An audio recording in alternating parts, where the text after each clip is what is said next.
Welcome back to the MR Academy. Here the next video for 11th standard computer science and computer application students. The unit 1 introduction to computer part 2 video உங்களுடன் நான் G Sakthikumar MSc BEd computer science PG assistant in Abhisam matric higher secondary school Ramanathapuram. நம்ம சேனலை subscribe பண்ணுங்கள், பிடிச்சிருந்தா like பண்ணுங்கள், டவுட்ஸை comment பண்ணுங்கள், ஃப்ரெண்ட்ஸுக்கு share பண்ணுங்கள். இப்போ வாங்க வீடியோக்குள்ளே போகலாம். Welcome back. இப்போ 11th standard computer science and arts computer applications சப்ஜெக்டை பற்றி நம்ம பார்த்துட்ருக்கோம். இதில் கம்ப்யூட்டர் சயின்ஸ் கம்ப்யூட்டர் அப்ளிகேஷன் பார்த்தீங்கன்னா ஃபஸ்ட்டு 5 லெசன்ஸ் கிட்டத்தட்ட சேமாக தான் இருக்கும். ஸோ இன்ட்ரடக்ஷன் டு கம்ப்யூட்டர் அப்படிங்கிற லெசனை பற்றி பார்த்துட்ருக்கோம். இது சாப்டர் 1ல் பார்ட் 2 செகண்ட் வீடியோ. லாஸ்ட் வீடியோவில் ஜென்ரேஷன்ஸ் ஆஃப் கம்ப்யூட்டர் வரலும் பார்த்தோம். அதில் சிக்ஸ்த்து ஜென்ரேஷனோட கம்ப்யூட்டரோட சம்திங் எக்ஸ்டென்சிவ் அதில் இருக்கக்கூடிய இன்ஃபர்மேஷன் அப்படின்னு பார்த்தோம்னா, 6th generation having some extra features, optical character recognition or optical grabbing recognition OGR or OCR. This engine for the Indus scripts has been developed using deep learning neural networks and subfield of artificial intelligence. Artificial intelligence ஓட subfield இதில் ஒரு விதமான different types of images and scripts வந்துருக்கும். So அந்த images and ஸ்கிரிப்ட்ஸில் பார்த்தீங்கன்னா direct informations இருக்காது, but we have some encoded informations அதில் இருக்கும். மறைமுகமாக சில இன்ஃபர்மேஷன்ஸ் இருக்கும். அதை நம்ம ஆர்டிஃபிஷியல் இன்டெலிஜென்ஸ் மூலமாக we can get that kind of informations. இதில் given photographs and scans or any image field and Indus Valley civilization aircraft affect, the system will be able to recognize the inscriptions. Artificial intelligence ஆல அதை recognize பண்ண முடியும். இந்த மாதிரி symbols பார்த்தோம்னா we have totally 417 symbols or graphemes characters we have, and this kind of scripts more than 3,700 text inscriptions are there. Suppose we can recognize and we can capture this kind of information, we are expert in this level of status. And the next, computer. Already we know computer அப்படிங்கிறதோட definitions or things அப்படின்னு பார்த்தோம்னா, computer is an electronic machine which can get input from the outside and we can process with the computer and we can get the output from the process. So early days அப்படிங்கிறதுல computer, அதாவது before 19th century, computer அப்படிங்கிற word வந்து it will not mention as for the machine, it's only mentioned for the humans. அதாவது மனுஷங்களுக்கு தான் computer அப்படிங்கிற பேர் வச்சுருக்காங்க.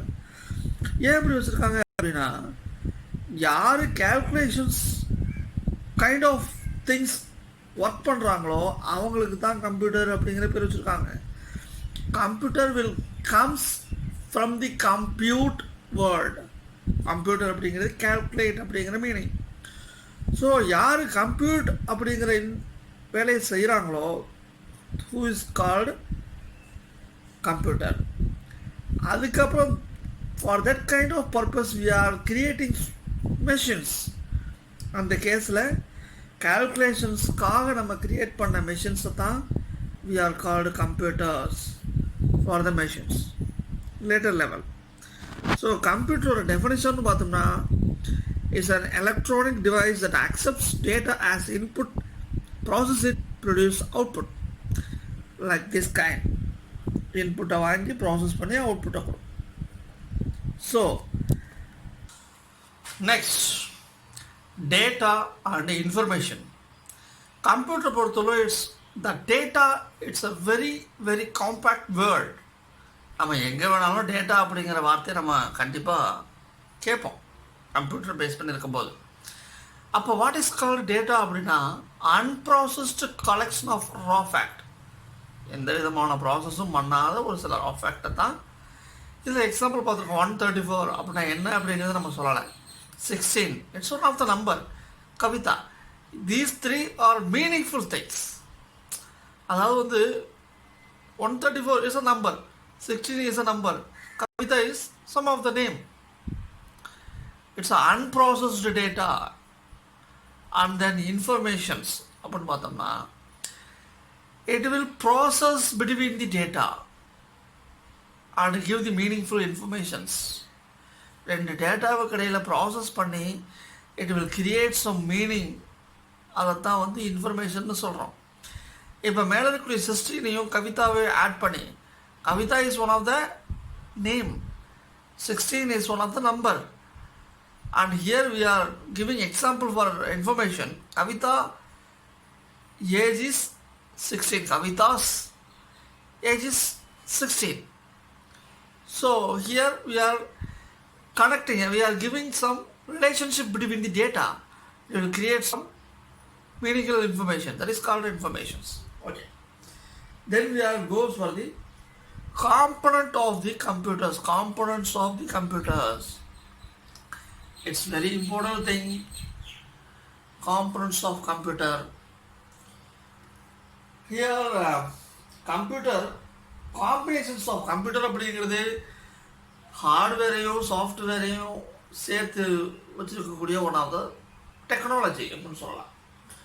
ஸோ எல்லாம் சேர்ந்து தான் கம்ப்யூட்டர், வெறும் ஹார்ட்வேர் மட்டுமோ இல்லை சாஃப்ட்வேர் மட்டுமோ வந்து கம்ப்யூட்டர் கிடையாது.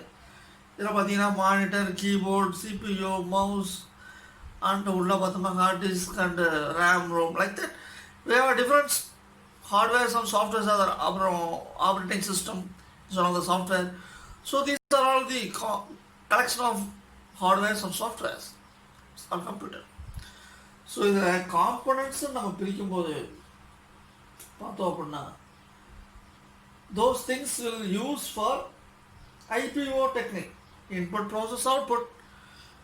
ஸோ காம்பனன்ட்ஸ் ஆஃப் கம்ப்யூட்டர் அப்படிங்கிறத பார்த்த வரணும், input process output.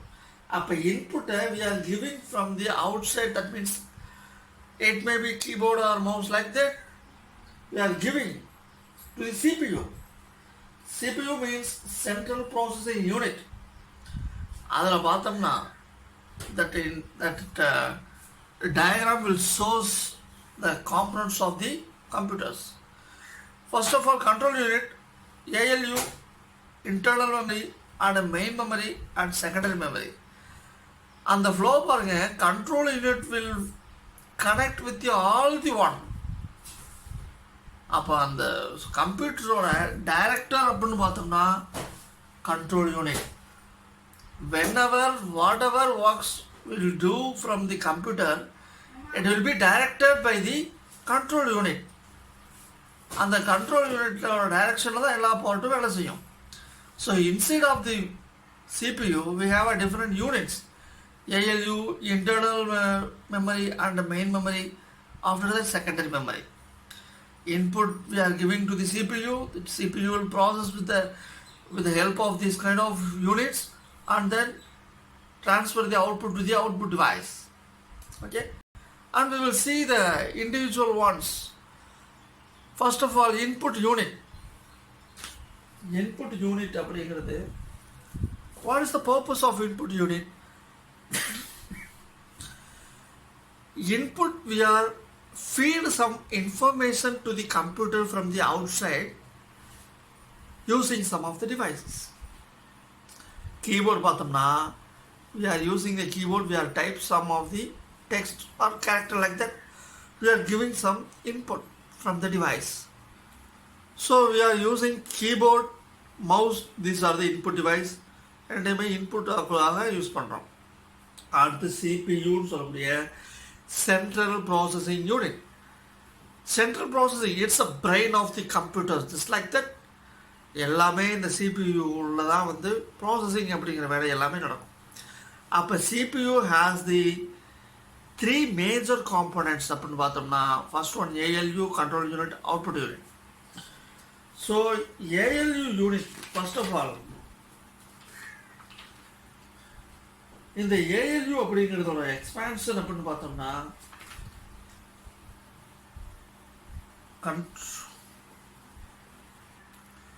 and then CPU has 3 major unit, One is arithmetic and logic unit, next one is control unit, third one is memory unit. இப்போ first of all ALU அப்படின்னு பார்த்தோம்னா inside the computer all the type of calculations will done by this ALU with the direction of control unit. Control unit ஓட டைரக்ஷனை எடுத்துக்கிட்டு arithmetic அப்படிங்கிறது பேசிக் calculation நமக்கு தெரியும். Logical அப்படிங்கிறது we have some of the logical operations like logic additional and logical and logical or logical not, like that we have some of the logical calculations are there inside the computer that will be doing with this ALU with the help of with the direction of control unit. And the next one is control unit. Already we have said that what is the purpose of control unit. The control unit will control all the devices.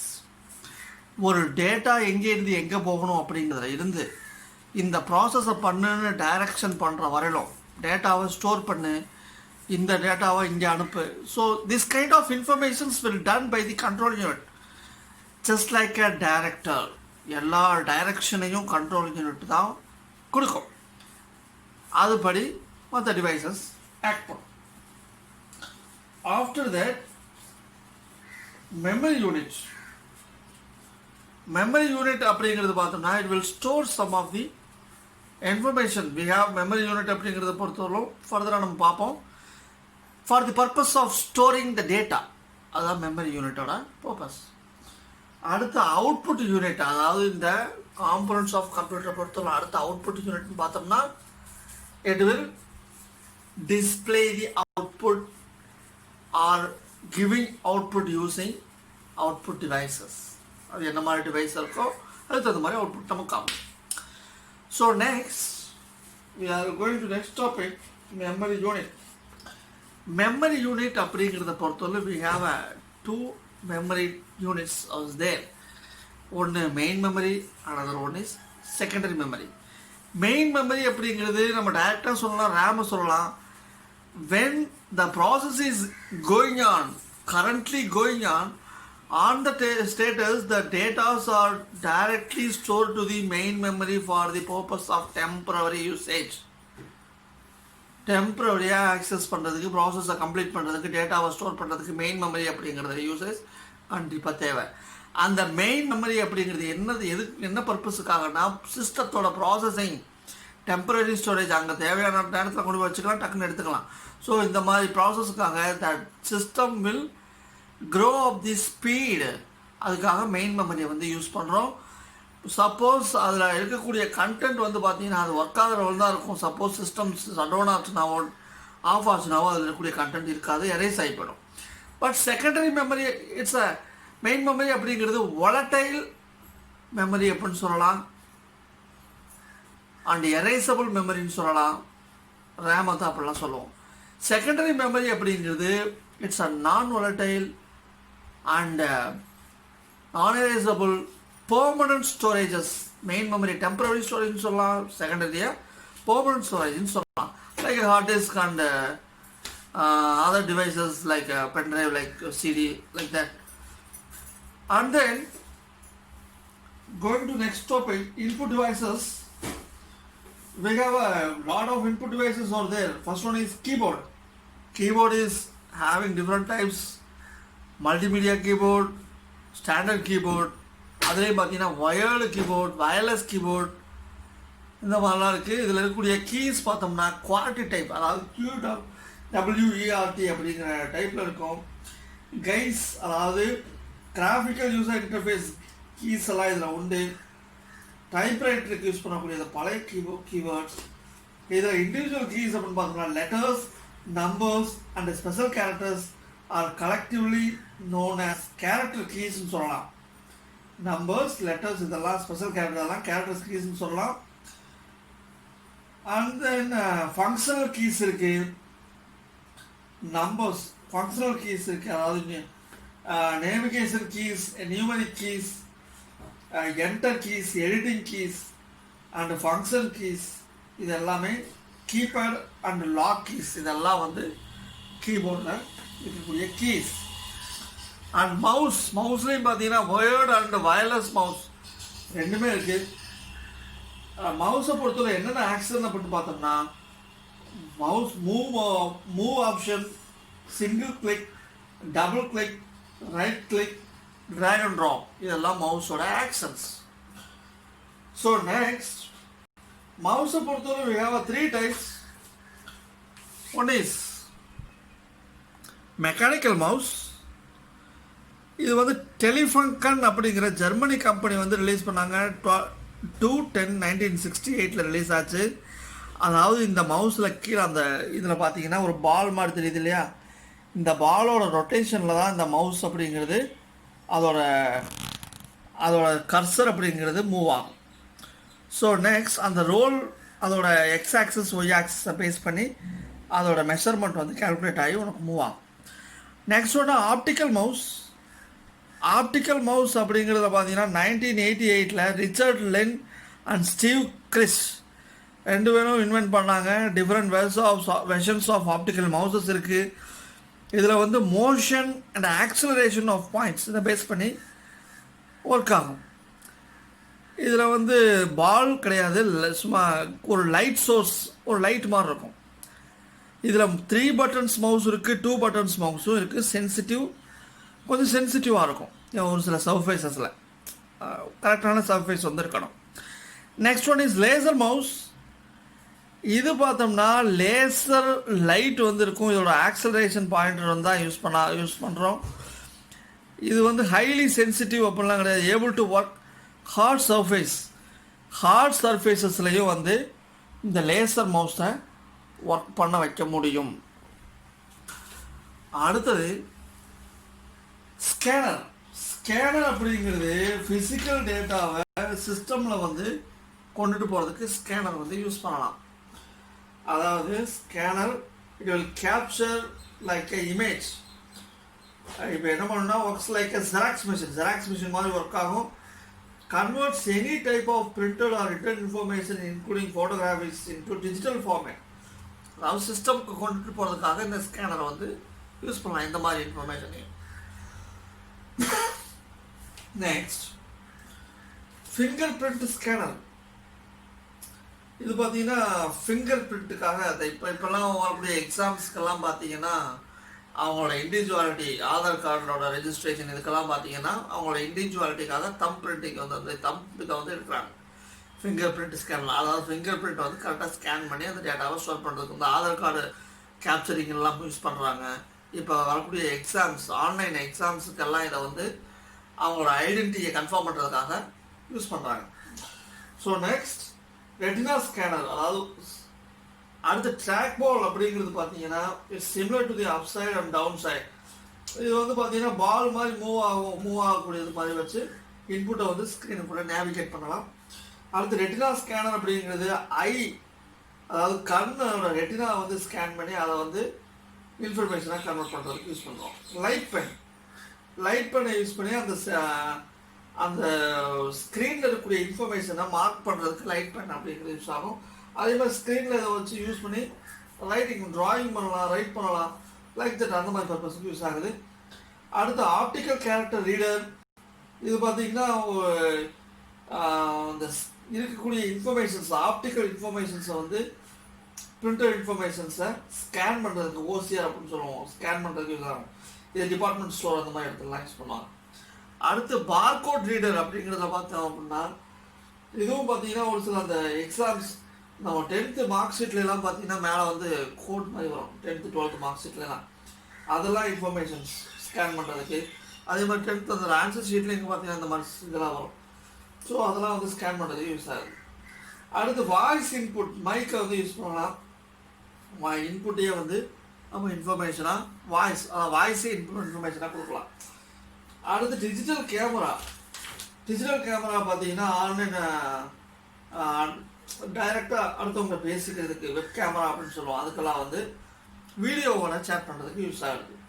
அடுத்து touch screen. இதெல்லாம் பார்த்தீங்கன்னா உங்களுக்கு railway system இந்த மாதிரி enquiry சிஸ்டம்லாம் வந்து use பண்ணுவாங்க. Example இந்த ATM மிஷினில் கூட இந்த மாதிரி தான் வந்து டச் ஸ்க்ரீனை கான்செப்ட் தான் யூஸ் பண்ணுவாங்க. கிராஃபிக்கல் யூசர் இன்டர்ஃபேஸ் கான்செப்டில் யூஸ் பண்ணுவாங்க. அடுத்து கியர் அப்படின்னு பார்த்தீங்கன்னா லைக் கையிலேயே வந்து நம்ம கிட்டத்தட்ட மாட்டிருப்போம். கிட்டத்தட்ட அது வந்து நம்ம கையோட மூமெண்ட், விரலோட மூமெண்ட்டை பேஸ் பண்ணி இன்புட்டை வந்து கேப்சர் பண்ணி சிஸ்டமுக்கு கொடுக்கும். So this is our end of our video. So end of our part 2 video of introduction computer. Next video la sandipom. Thank you very much.